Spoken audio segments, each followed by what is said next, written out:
I cheated on Daisy, my wife of 12 years. I know I am a bad person. I am a cheater and a liar. I don't deserve my family. I hate myself. The woman I slept with was named Angela. She hired me as her realtor. I thought it was a little odd that a single woman was looking for a 4-bedroom home, but she had a lot of extra income. I showed her a good number of houses.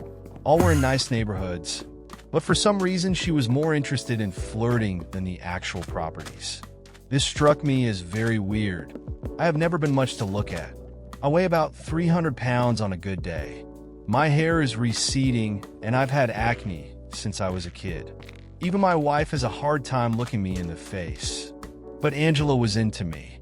She made physical contact, complimented my clothing, and ever hinted at looking for someone to be with. It was hard to resist her. She had an easy smile and legs for days. She always wore these tiny skirts that grazed her ass. I never came on to her, though. I swear. Sure, I flirted back, but that's how you sell houses. You put on the charm. She ate it up like candy. I won't lie and say I wasn't attracted to her. Of course I was, but I had no intention of doing anything about it. But then I showed her the Kellerson property. It was a gorgeous home near a park. The Kellersons had moved out a few weeks prior, so we were the only ones there. It was evening. The stars were out, and she wore a skimpy red dress. She was giggling as we walked from room to room. Her hand was on my arm. Finally, she pulled a small bottle of wine from her purse. "I think this is the one," she said in a sing-song tone. We drank together in celebration. Before I knew it, her lips were on mine. I think I tried to tell her I was married, but she didn't care. And honestly, neither did I. Her body felt so good. I hadn't slept with Daisy in almost a year. I knew it was wrong, but I gave in. I felt intoxicated. Memories of my wife drifted away. I woke up on the floor of the house. Angela was gone. My body was sore and little love marks. The sex must have been rougher than I remembered. I felt embarrassed. I told Daisy that I had car troubles and my phone died, which is why I didn't call. She bought it. To be honest, it felt like she didn't really care what I did anymore. We hadn't been on good terms in a while. The guilt gnawed at me. Every time I looked at my wife and kids, I relived my mistake. I never called Angela to set up another showing, and she never called me. I thought maybe I could just suffer quietly and not tell anyone. Daisy would have no idea. We could go on with our lives. But 2 weeks later, I got sick. Violently sick. It felt like the worst flu I'd ever had. At first, I thought it was the guilt manifesting. But once I had spent the entire day in the bathroom, I knew it was more than that. I made an appointment with my doctor. She ran through a list of options of what it could be. Then she asked the question, "Have you had any new partners or unprotected sex recently?" My heart stopped. This was our family doctor. Daisy had actually introduced me to her. I ventured. "Why would you ask that?" "Symptoms like this can be associated with acute retroviral syndrome." "Is that like an STD?" She frowned. "It's not, but it's the first symptoms of HIV. Sweat poured out of me. Panic set in. I hastily explained that, of course, I didn't have any partners outside my marriage. The doctor gave me some antibiotics. Before I could leave, she grabbed my arm. "There's an anonymous HIV clinic downstairs. You get your results in 20 minutes. She let go and turned her back on me. That's where I found out. In the shitty little HIV clinic.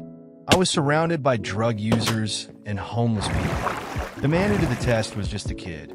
He assured me that most tests come back negative. And even if it was positive, it may be false. For everyone else, they gave them their results in the waiting room. Negative. Negative. But for me, they asked me to come into a back room. I started crying. I knew right then. This mistake was so much bigger than I had ever dreamed. It wasn't a false positive. The confirmatory test told me a few weeks later. I was HIV positive, 100%. At this point, I had to come clean to Daisy.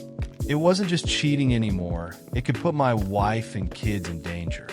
Even though my entire life felt like it was falling apart, I had to stop being a coward.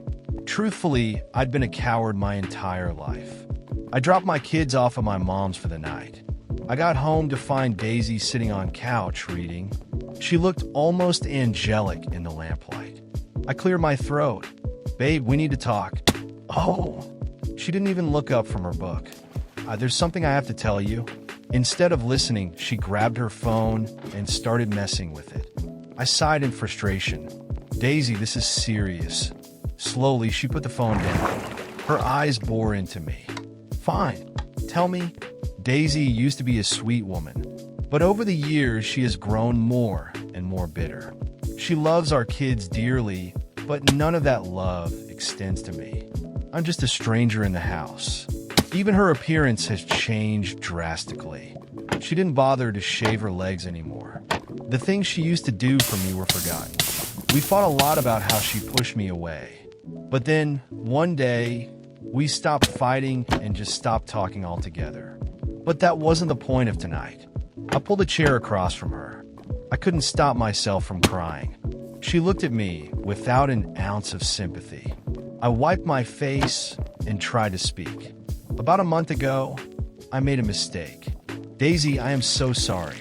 I didn't mean for this to happen. I am so sorry." She stared unblinking. "What did you do?" The words were stuck in my throat. The way she showed no emotion made it even harder. "I slept with another woman." She was unfazed. Here I was in tears, being as vulnerable as possible, and she was a robot. Her voice came out clear and emotionless. And I gaped. "What do you mean, and?" "Fuck. I just told you I cheated on you." I could have sworn she smiled for a second. She said, "Isn't there something else you need to say? This wasn't my wife. This was some unfeeling monster that enjoyed watching my pain." "Well, yes, there is something else. Maybe even something worse. I am so sorry." "Say it," she whispered. I twisted my hands. "What is going on, Daisy?" She stood angrily. "Say it." Her voice echoed across the room. I felt a sense of relief. At least she was showing some emotion now. "I am dashed." The doorbell rang. A wide smile spread across her face. I got up to get it, but she beat me there. Excitedly, she opened the door and embraced the visitor. It was Angela. I stumbled backwards. What the hell is she doing here? Not excited to see me? Angela taunted. Did you know about this?" My throat was hoarse.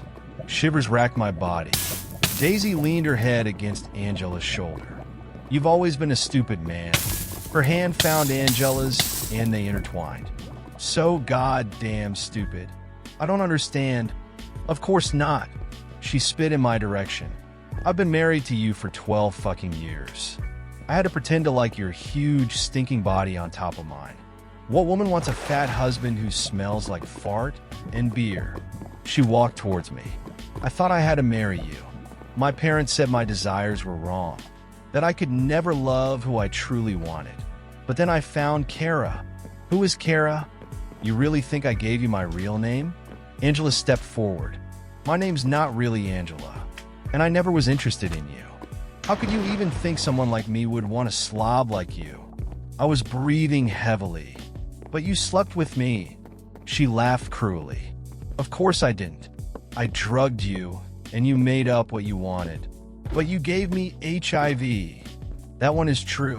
She stroked Daisy's hair. Daisy cooed in a way I had never heard before. "To be honest, I just wanted to kill you. But Kara convinced me it would be too messy, and the cops always expect the spouse. A divorce would give you partial custody of the kids, and I didn't want that. I had to find a way to completely cut you out of our lives." Kara lifted Daisy's chin and kissed her. I thought I might pass out. She looked at me. "I injected you with enough HIV-tainted blood to give it to you twice.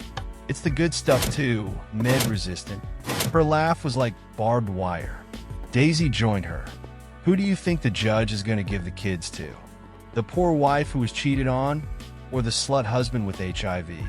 I think everyone would agree they'll be safer with me. But I'll tell them what you did." My voice was so pathetically small. "No one will believe you.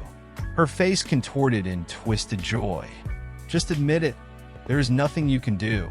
And now you'll die alone and sick. I fell to my knees. What did I do to deserve this?